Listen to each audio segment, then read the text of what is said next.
Good day, everybody, and welcome to another edition of the Military and Foreign Affairs Network. I'm your host, the voice of reason. In this episode, I wanted to cover the use of man-portable air defense systems against drones, and I'm going to try to explain why it is so challenging for a man-portable air defense system to shoot down a drone, the likes of maybe the TB2 from Turkey or the Wing Loon drone from China. But again, we're looking at systems such as the American Stinger and obviously Russian SA-7s, SA-14s, some of the more modern versions of the Russian man-portable surface-to-air missile. So generally speaking, a Stinger or another type of man-portable air defense system looks for targets in the thermal spectrum. It's a heat-seeking missile, and generally speaking, it's designed to engage targets below 11,000 feet. And generally speaking, again, if the target is at 11,000 feet and directly above you, then obviously you may be able to bring that target down. Now, if the slant range is let's say that the aircraft is at 11,000 feet and then it's another 3 miles away, 4 miles away, then obviously you're not going to be able to hit that target. It's going to become very, very challenging. So, and what's even more the issue with drones is they're very small and they don't tend to generate as much heat as the jet engine, obviously on a multi-role fighter jet, or a large and slow as a helicopter. Well, they're about as slow as helicopters, but they're obviously they're a lot smaller, and again don't generate the same kind of heat. So I'm going to try to give you an example here on my map, and as you see, we're at about 13,000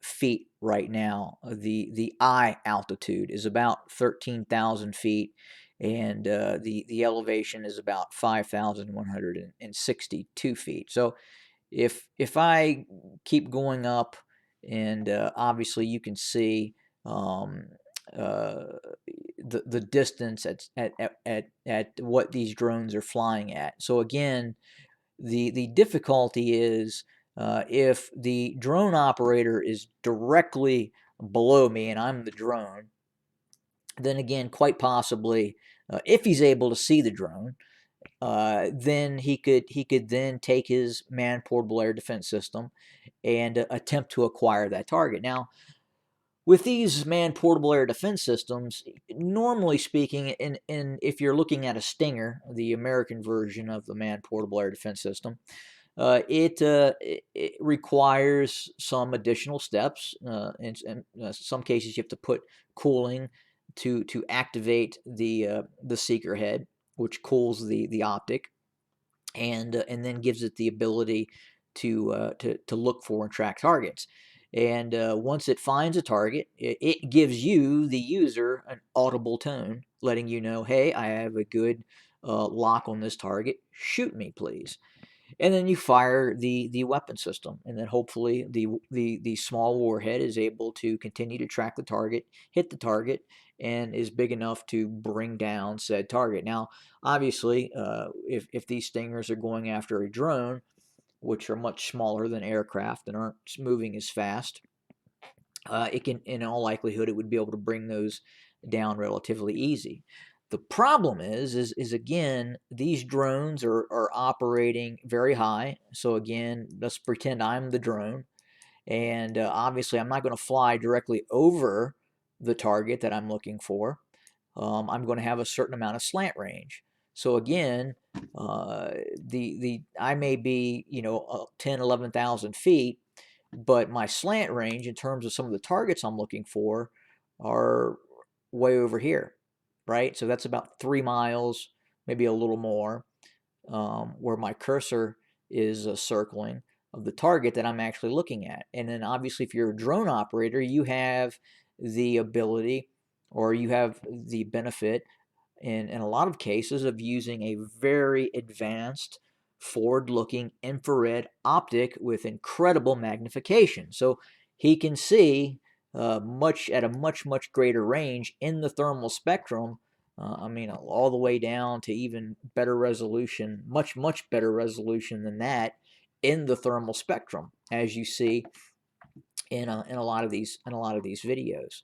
So if we're looking at operations at night, where a drone is circling your position at 9,000 feet and has a slant range from you of another 3 miles, you're not going to hear that drone, and you're not even going to know he's there, especially at night. You're going to have no idea. And then you take into account that even if you do suspect there's a drone there, you have to go through the process of, in some weapon systems, of activating the cooling process. And you know, God forbid if you run out of that, then you're really in a pickle.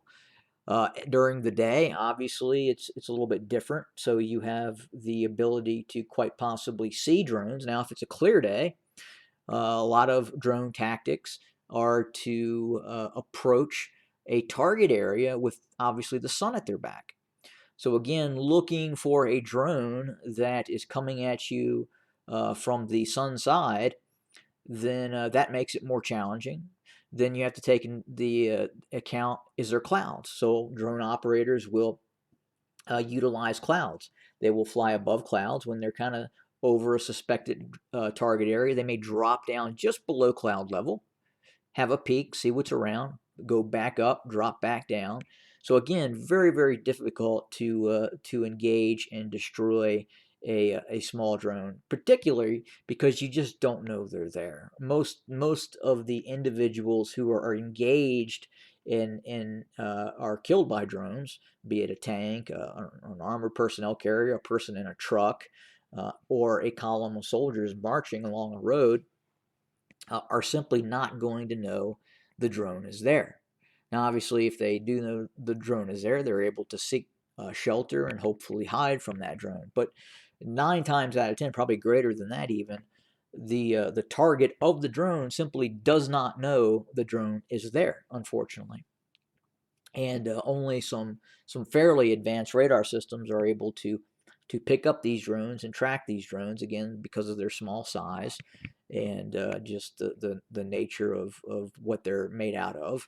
And that's one of the challenges that the war fighters right now, especially infantry and ground units, are having in identifying and taking down a lot of these drones. A lot of more advanced nations are now looking at severing, as I have said in other videos, severing those data links and finding ways to corrupt the data feed between the drone command station and the actual drone itself. Because if you can do that, then the operator obviously cannot use the drone.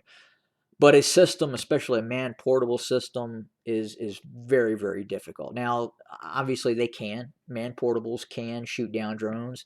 Most of a lot of what, when you're in training and you're utilizing the Stinger, you actually have the opportunity to shoot down drones, target drones. But again, they're flying at much lower altitude. You know they're there because you're actively looking for it. You're probably less than 1,000 feet from where the drone actually takes off. So that, you know, obviously you can shoot down drones in that case. But again, most of these drones are just flying too high at a slant distance at night with advanced thermal imaging optics, and you just don't know they're there.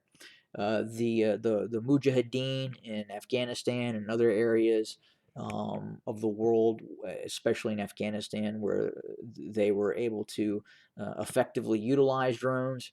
They knew where the Russian air bases were, and they would set up and they would camp near those air bases, or just a couple of miles from the air bases, and they would try to engage the aircraft as they were coming in for landings or taking off, because you knew there were aircraft there.